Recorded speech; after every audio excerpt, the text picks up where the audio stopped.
Thanks for joining in the Pivotal Podcast, where we talk about young adults with young adults. All right. Well, hey, Jerry, we are back again. Month 3, I believe. We're on month 3. This is episode 3 of the Pivotal Podcast, right? Good job. Yes, that's the name of it. Sweet.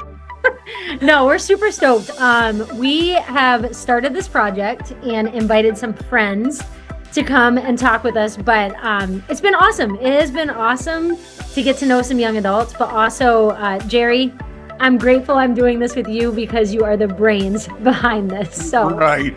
Listen, if I'm the brains, we are sunk. We're in big trouble. No, we were just, we have Noel with us, which we're going to talk about her in a minute, but we were just sharing with her kind of the heart and mission behind what we're doing. We just want people to be able to hear young adults' like story and where they're at, how we can come alongside of them to just honestly, just listen, because we believe we probably don't do that enough in the life of the church, ministry, just in general with young adults. And so we're back with another episode because we want to hear from this girl, Noel. I happen to be sitting in our church. We are in our space where we hang out with young adults on a Sunday morning. So that's cool. And I love this way better that I get to actually be like shoulder to shoulder with Noel. I don't have to see her from far away on a screen, but we get to do life. And I've promised her coffee after this podcast. So bribery. Love it. We're going to either drive or walk to Starbucks, and it's like 80 degrees and it's almost November. So we're all about that. Yeah, I don't like that. As you can see, I'm in, for those of you watching, I'm in deep denial about the temperature because I am wearing a sweater right now. And here in Central Virginia, 81 degrees. I'm going to call that a swooty. That's what you're in. You're in a sweater hoodie. So it is. Yeah, it does have a hood to it. Yeah, that actually might help the bald head off my head. I got a bald head, and so there we go. Now people can actually see. But yeah, anyway, swooty. I've never heard that term before. I just made that up. I made that term up. Yeah, and shout out to if our viewers want some entertainment for the day, I did bring this table into the room that we're in, and I almost took out the wall. Yeah, and a dent in it, but I did not. So here we are sitting at a table, and it's great. And shout out to those who have been with the Pivotal Podcast from the very beginning. You'll notice that this is our first episode where we did not use what's called the immersive background, where we seem to be in a place that we aren't in. Although let's be honest, Jerry, you look like you're in a hot air balloon right now with the background. Oh yeah, I'm like pulling the gas thing. And there's also a light bulb by your head. So right. Light bulbs. Yeah.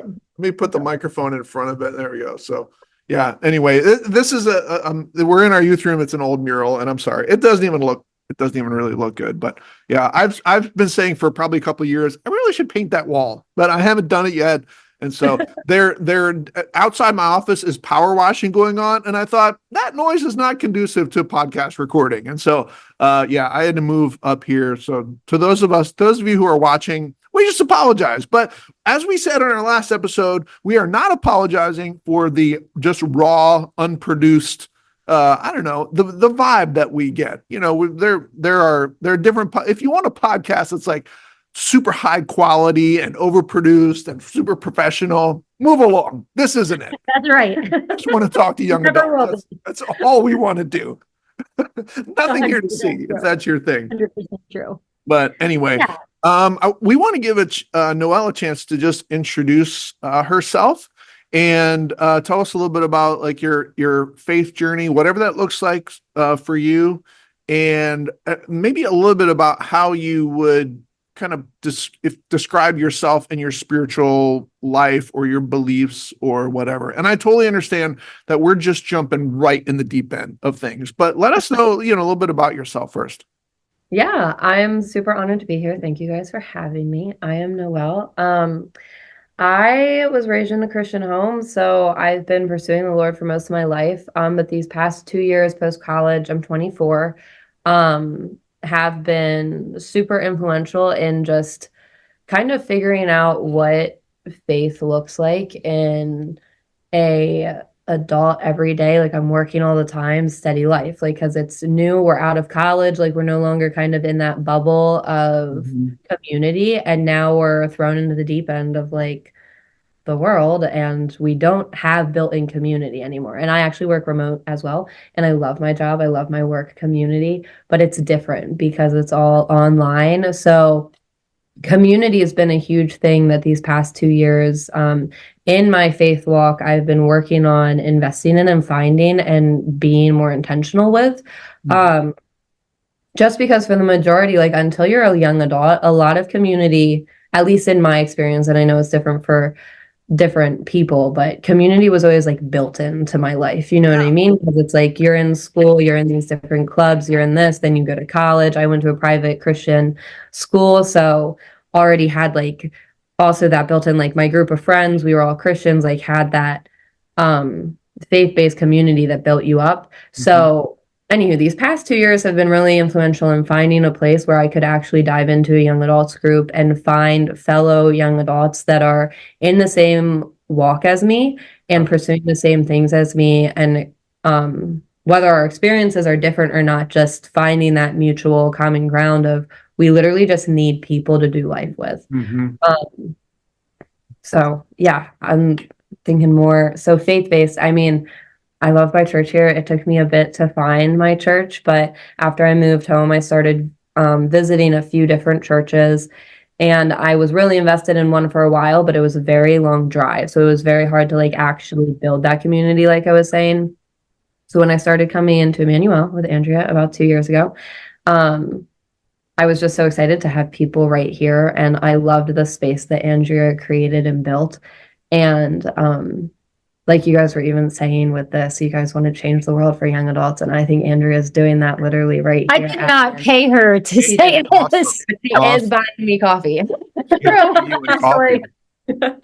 But literally, like coming here has been super influential in seeing the different atmospheres and environments that Andrea has set up for all of us to be able to just build relationship and friendship in our young adult space, but also pushing us to be more involved with the church, more involved with other people that aren't young adults, whether it's the kids or regular adults. Yeah. I don't know what you guys are considered. What are we called? Are we regular adults? Regular.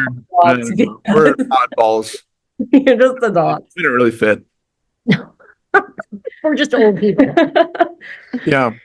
Noel, I want to ask, and you just tell me if this is like off limits or too personal or anything. Can you talk a little bit about like your upbringing and what that looked like, just as far as like just your spiritual life and faith and what was instilled in you and all that stuff? Because I would love to know more about I think every person has to go through kind of this trial period where what they were told is true really has to be kind of like, you have to ask, really? Is it really true? So can you talk a little bit about your upbringing and then what that journey looked like for you?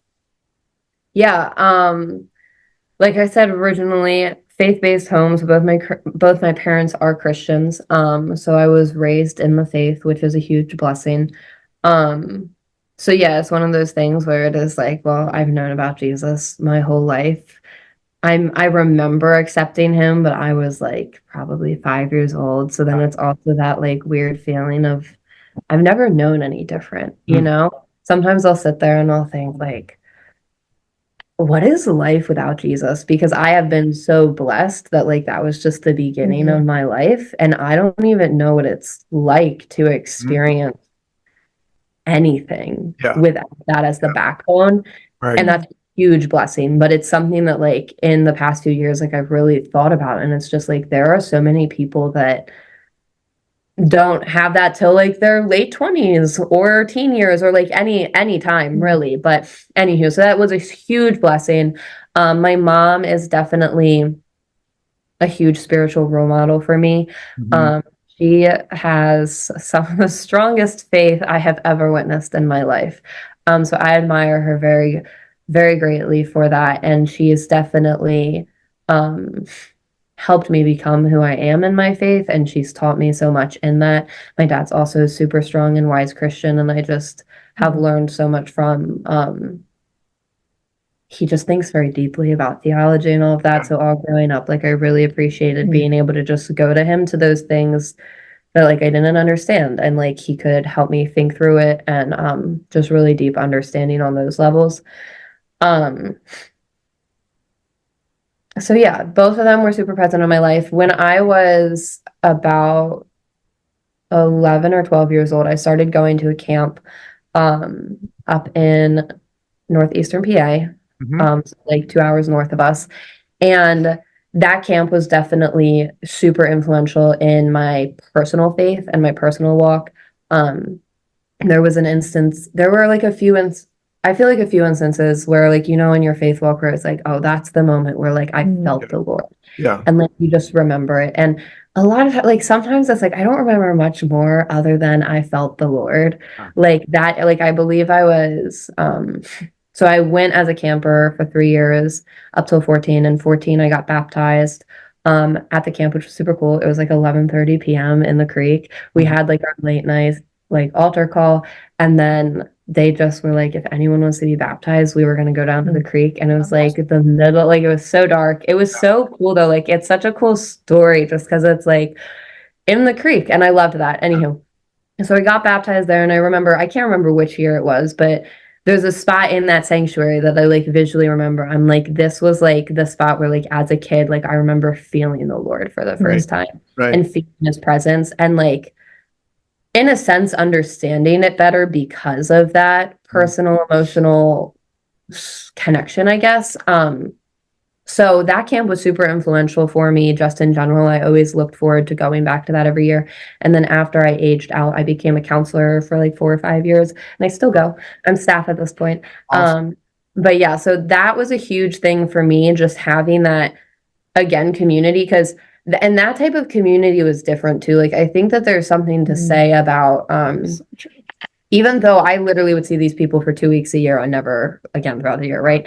But it's like when you go through like those spiritual encounters with people, like it really builds that bond where it's like I could call them at any point in the day throughout the year, and like they'd be there for me. Like they would listen to me cry or like talk to them about my issues and pray for me. Like because especially like once we became counselors, like it was a weird thing, but it's like, well, you have like 8 kids that you're responsible for, and you're like a teenager and you don't really know what you're doing, and you're figuring this out as you go, and you're just trying to love these kids, Mhm. and you're really overwhelmed because you don't get any sleep, and these kids are like hanging on you. And it's like so fascinating how it's really just like a physical exhaustion, but Yeah. then there's also this spiritual exhaustion. And when you have both of those together, like it really builds relationships with those other people you're going through that with, Yeah. because you're able to like bond over that exhaustion in both physical and spiritual sense.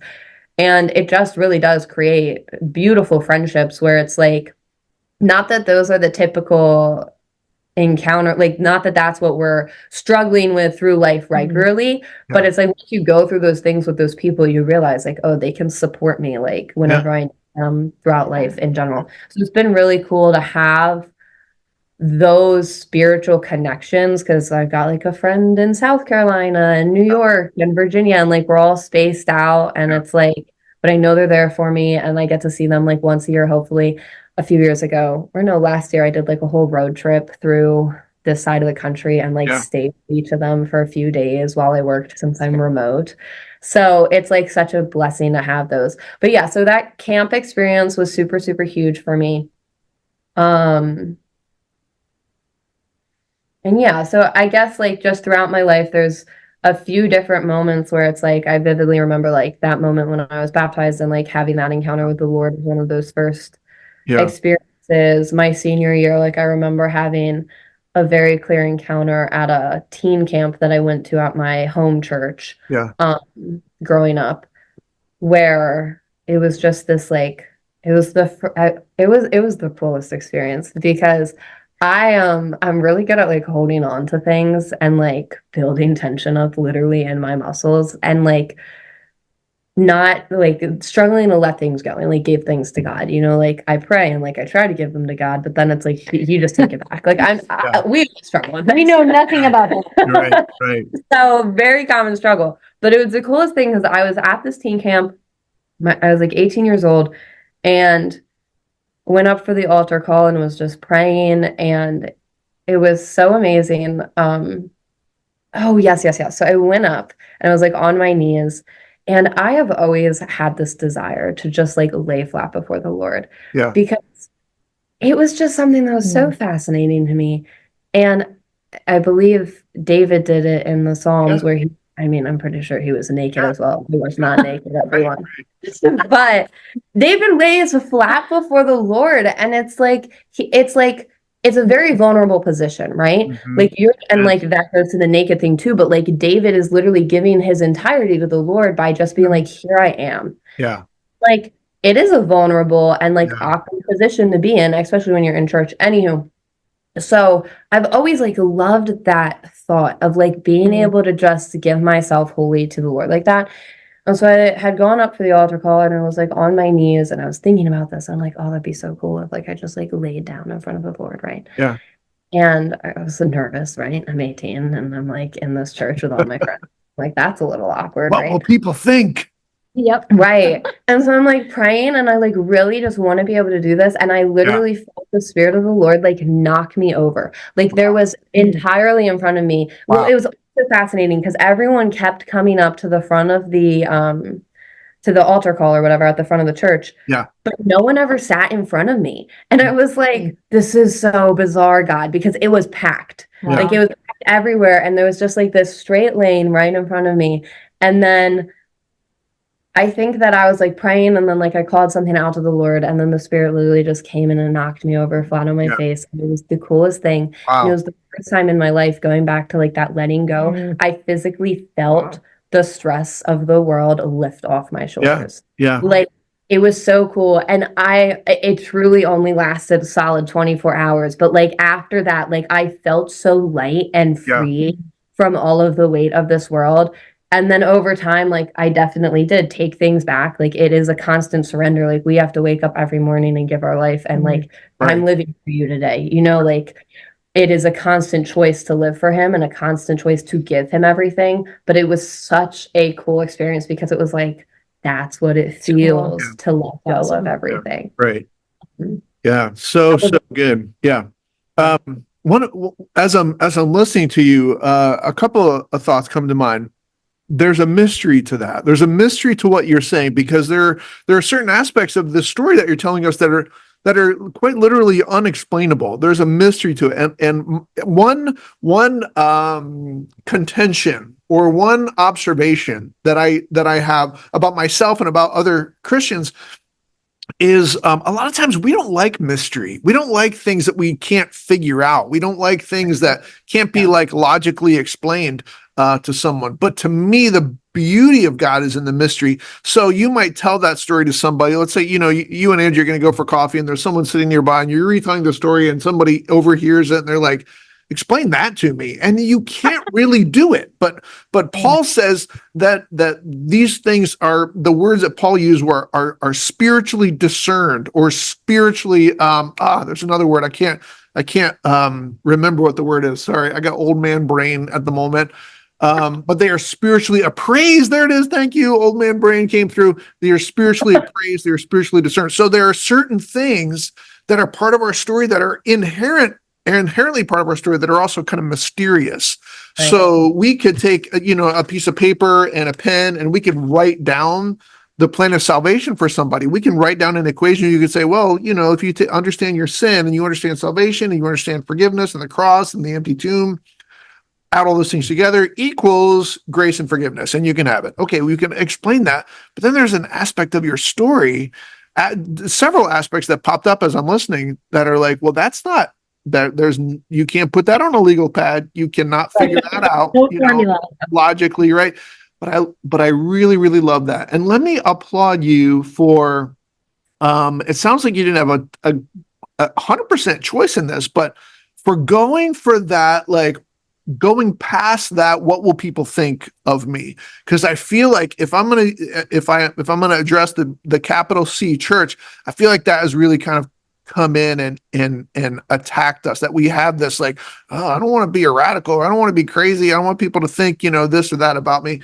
So I really applaud you for just kind of like surrendering to that experience. and setting aside what people might think about you. Because I feel like if there is a secret sauce to following Jesus, That's not the caring. ability of not caring 100% true. That's true. about you. Yeah. And meanwhile, our culture, my observation, our culture is exactly in the opposite direction. Like Right. we are expected to think supremely about what other people think about us and what other people's opinion and the vibe that we present to other people and how we're being perceived. So that's like kind of like we swim in that culture every day. And the life of surrender to Jesus is exactly in the opposite direction. And that's where you're at. So thank you for sharing that. That's fantastic. Yeah, I would just add to that too. I was thinking, I know Noelle and that she has intentionally gone after community, even in this like post-college age. I think sometimes post-college, I just said this like last week, college years feel easier because you're easier access maybe to community because you're in particular much at a forced Christian, community. a Christian college, Yeah. like I mean, it's just you're surrounded by it, but you graduate college and then all of a sudden, like either you move back home, which you did for a little while, you just got your own place. Yep. But then all of a sudden you have to like look at it and be like, I'm adulting Yeah. kind of for the first time is what that feels like. And what I heard in your story too is like there's power and experience with people. So when you look back and Right. think like it's like going on a mission trip, right? Yeah. Or going to camp, or, we were just talking about Jerry, you were our speaker at our young adult retreat, like a 3-day away weekend. Mhm. Something happens when it's not just like, oh, we're getting coffee for an hour. Like Yeah. we're being immersed in community for 24 to 48 to 72 hours or a week or 2 weeks. Mhm.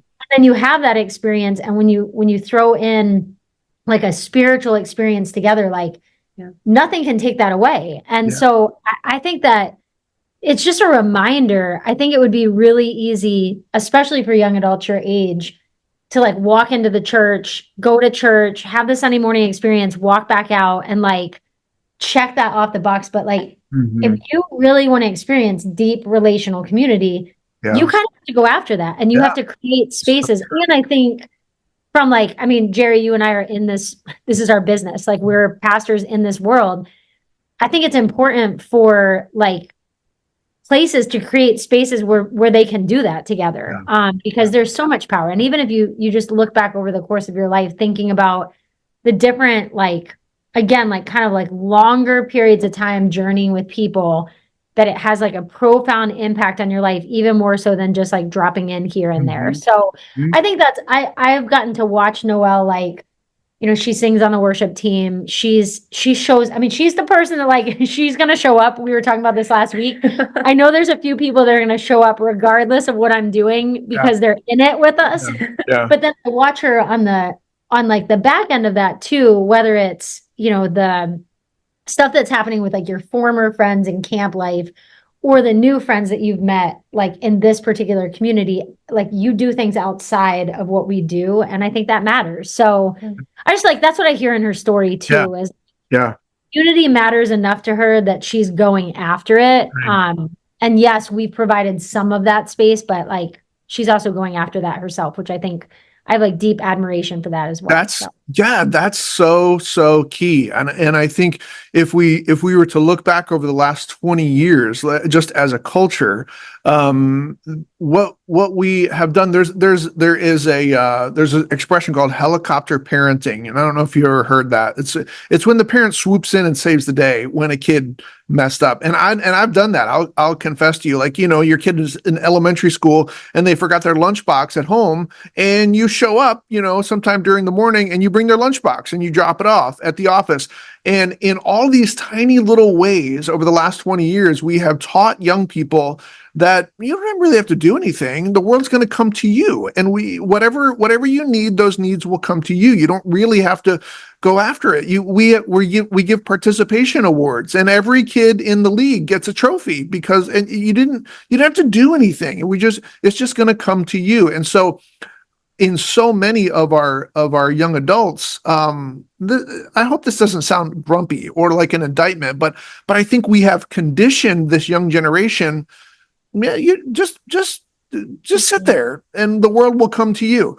And and meanwhile, like people like in my generation might have a temptation to be like, oh, these young people, they don't do anything. They don't know how to work hard. Well, look at what we did. We handed them the world on a silver platter, and we didn't like teach them. And I know this is really broad brushstrokes, but we didn't teach them about like, no, there's a consequence to forgetting your lunch, or there are winners and losers on the sports team, that kind of thing.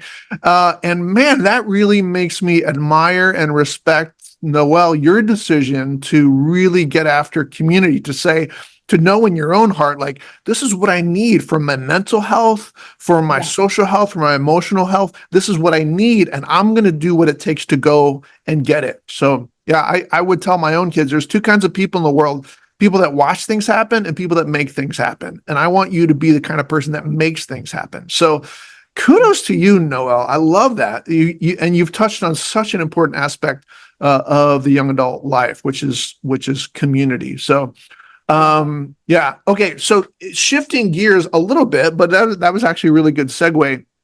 Talk with us, Noel, about like something that you see as you interact with other young adults. Like, what's a common issue that young adults are facing today? I definitely think, I mean, from a church standpoint, it is finding the space, and this kind of connects back. I do agree, I pursue community, but it also is so hard to find community when the church is not providing it. Yeah. So that has been a huge blessing being here, because there is an actual young adult community. At so many other churches, it's just missing, so like, even if they are actively going to church and actively pursuing that, and they like a church, but then it's like, okay, they see young adults, there are some young adults. It's so much harder to like pursue those relationships when there isn't facilitation of those groups. And there probably is like other small groups and Bible studies going on for adults at large, but then being able to find those people in that same stage of life is so difficult. Yeah. And I've seen so many young adults leave the church because of that lacking. Like I graduate high school, don't go to college, and then they're like, there's nothing for me, because they've aged out of youth group, or they go to college and they come home and the young adult group is focused entirely on college age students. And it's like, I'm not really in that state of life anymore. Because that's also like, I feel like that's missed a lot of times, where it's like, and I think it's great to have us all together, but some churches, it's so focused on college age students, and that is such a different stage of life. Yeah. Like from 22 to 23, like my life changed drastically. Yeah. And I don't think that that's acknowledged a lot in church either. So then it's hard to find that community as well. So I do think, truthfully, what I found here is so rare. Like I have not found, and our young adults group is definitely, more on the older side outside of college. Like there aren't many young adults in general. We started having some more come in, which we're super excited about, but we definitely veer on the side of like older young adults. Yeah. And that's been so exciting to find those people and also have the space to build with, because that is, I think, a huge reason why so many young adults have left the church, is just because they don't know where they fit in. Yeah. And I am such an extrovert that I will find where I fit in, and where a lot of people don't do that. And they'll just get like either lost in walking in and walking out, or just give up eventually. You know what I mean? Yeah. What do you think, like, so when you think about moving from like college to, let's just say, middle young adults, which is kind of where you ride. Yeah. Obviously, like the community part is a huge aspect, which you've talked a lot about. What do you feel like, outside of finding like your people, has been the biggest challenge getting out of college to, like, well, if she hasn't said this, but she has a professional job. She's, has a job that she likes, and I think she does like incredible things for as young as what she is. So what would you say, outside of like trying to find your people, your age, and kind of similar like life journey as you, what's the next hardest thing in that, like, I get out of college and now what? Like, what would you say is the biggest challenge? I mean, work-life balance was a huge thing for me. It's a really weird awakening when all of a sudden you're done at 5 p.m. Granted, I've worked overtime, like, don't get me wrong, I'm not always done at 5 p.m., but like all growing up, like doing school and then you have homework and you're constantly doing all these things, or you're in class, like even in college, you're not in class all day, but you're in class, you're doing homework, and then you hang out with people and then you're doing homework at night. There's always something you need to do that's work-based because at this point in your life, school is your work. So then all of a sudden you're in this job and you're like, I'm supposed to stop working. I'm only paid to work a certain amount. Yeah. And like I will work overtime if things really need to get done, but like that was such a weird realization of no, this is my time now and I am choosing how to spend that. Yeah. And did you feel lost in that at all? Like, so at the end of a work day and you're like, okay, I'm home.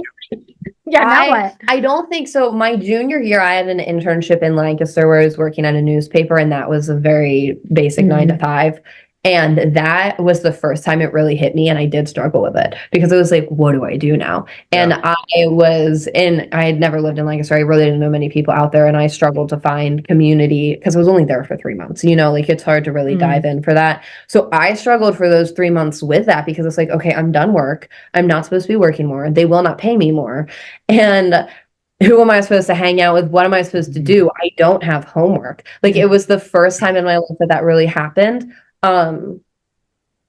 And I think that too, though, my other 2 summers in between years, I was at home. So I was with like all of my college friends were home, or high school friends were home from college. So there was more to do. So that was the first time it really hit me where I was like, I need to figure out how I spend my time for me. Because for so much of our lives, like it is school, like we are conditioned to focus on education in like every waking moment. And like, yeah, we do fun things too, but a lot of times the fun things we're doing are also just connected to school. Like all your friends are through school, and then you do all like, so true. It's like that literally from the age of 5 to like 22, like that is what it is. And then that's just ripped out from you. And you're like, I don't need to read a book anymore. Yeah. I'm trying to get myself to read books. I wish I read books more, but that was a huge thing for me. And I'm a very academic driven person though. So I think that's also why it's like, I really enjoyed that and now it's gone. Yeah. So figuring that out and then also trying not to replace that with work because I shouldn't just be working endlessly, like figuring out that healthy life balance. Yeah. Was a huge thing for me. Yeah. That's super interesting. Yeah. I don't know if that's common or not, but that was fascinating.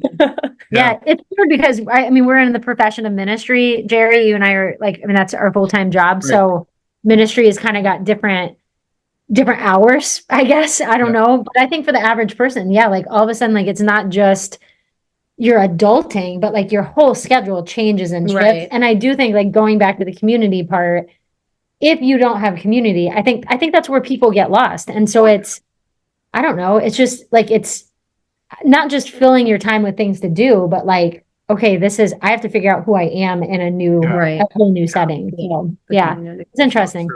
So true.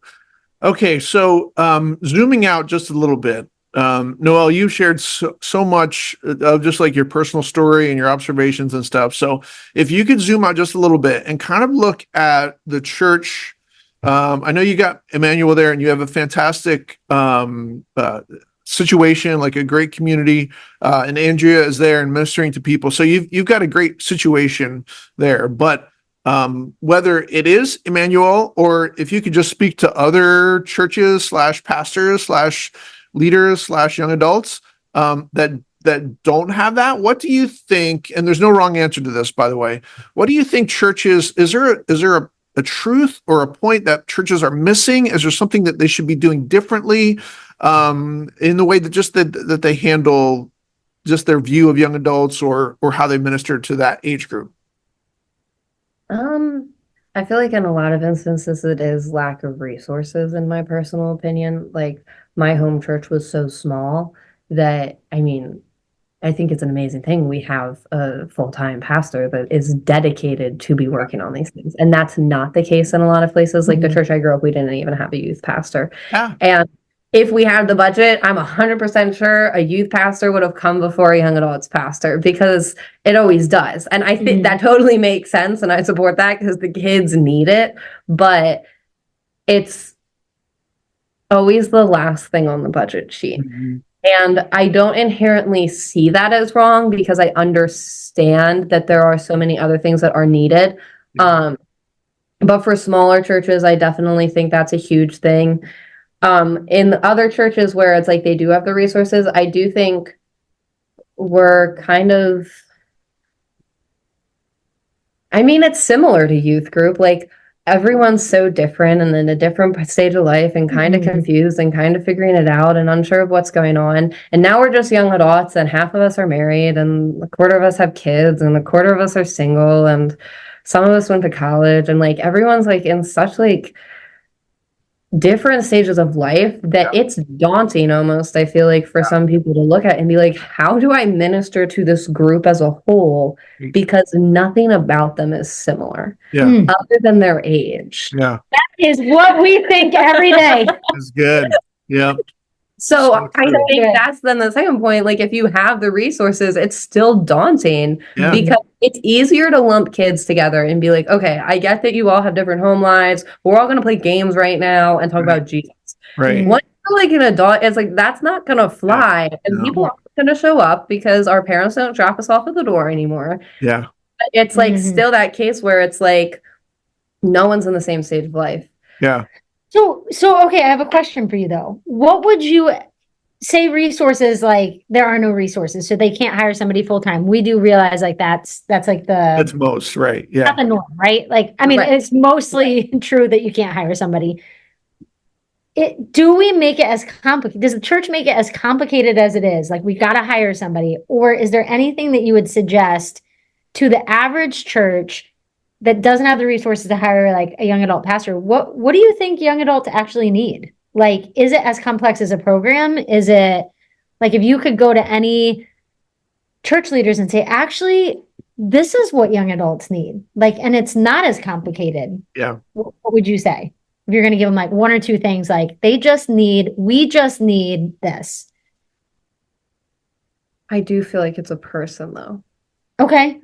And I feel like, and granted, that can be a lead pastor. Like it doesn't necessarily need to be a pastor, or I mean, it could be a volunteer for all I know. Sure. I feel like it has to be a person though, because I do feel like having that person that is like, they're fully in this, they're fully committed, and they are pulling people in and investing in those people is what makes people want to stay. Because like I started coming here, and granted, like there were people, like there were already young adults here that saw me, knew me, remembered me, talked to me, invited me to things. And like that kept me coming back too. But then also having you as like that person that brings it all together, like you're investing in each of us individually. Like you don't let anyone go unseen. And therefore there's always this constant pull back of like, oh yeah, I can go hang out with these people.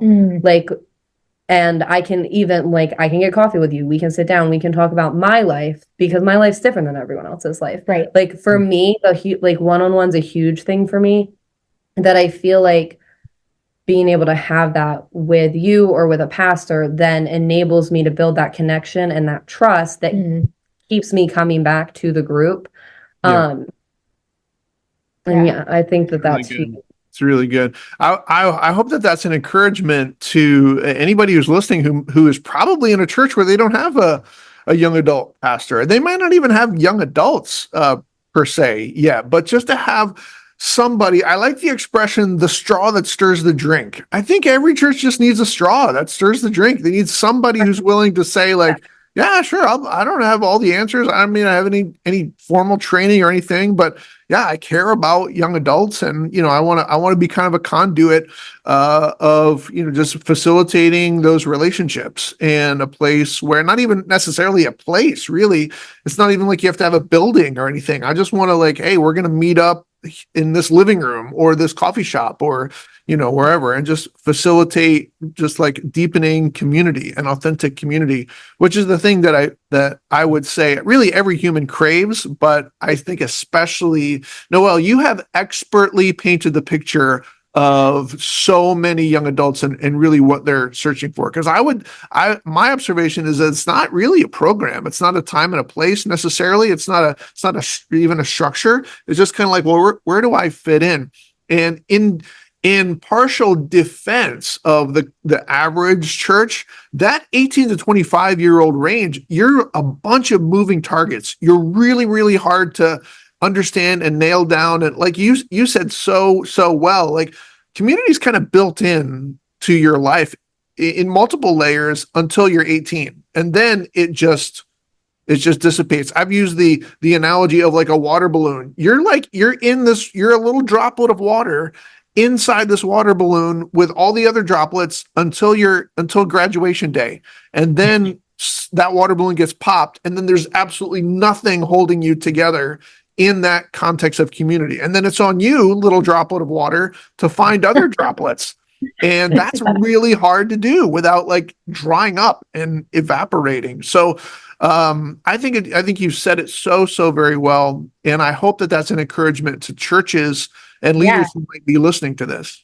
I just was thinking along the same lines of just I think what she said is should encourage anybody that's listening, because I think we often see it as like, we've got to have this huge program or this attractional model or this perfect young adult service of some sort. And I think what I heard was like, you want to be seen, and you want people to see you, and for there to be, mentorship. And whether that's somebody that's paid full time or it's a stay-at-home parent that like you're just going grocery shopping with and having a conversation with, like, anybody can do that. Yeah. But you have to, like, in your heart, and I think churches do need to hear it, like, you have to have it's not just the passion, but like there should be a sense of urgency to like see where those young adults are. And I think sometimes it's like, when you're looking at something and you look at this big problem and you hear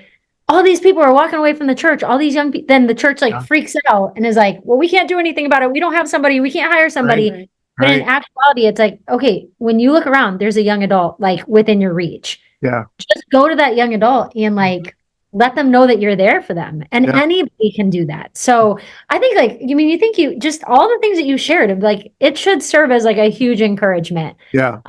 That it's not as complex as like what we want to make it. So so good.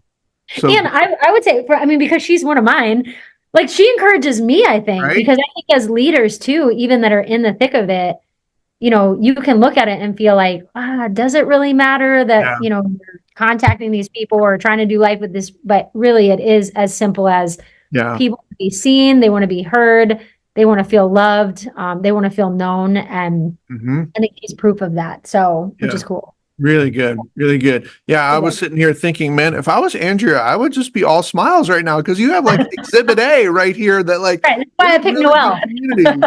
That's so good. The next person might not be as kind. So I don't know. Hey, that's all right. We'll take the good. We'll take the bad. Yeah. We'll just roll with it. That's good. Yeah. Noel, thank you so much for sharing everything that you shared, giving us a little peek into your walk with Jesus and how you're navigating the young adult life. I know 100% that anyone who listens to this podcast is going to come away with a lot to chew on and a lot to be thankful for. I know that any young adult leader that listens to this is going to be super encouraged by the things that you've shared. So definitely, thank you so much for sharing. What good stuff. So yeah, this is one that even I'm going to go back and like listen to again. I was thinking the same thing. Yeah, this is really, really good. So awesome. Well, thank you, Noel. Thanks, Andrea. Thanks, everybody, for listening to the Pivotal Podcast. And we cannot wait for our next conversation. Yes. Thanks, you guys. I'll see you later. See you guys. See you.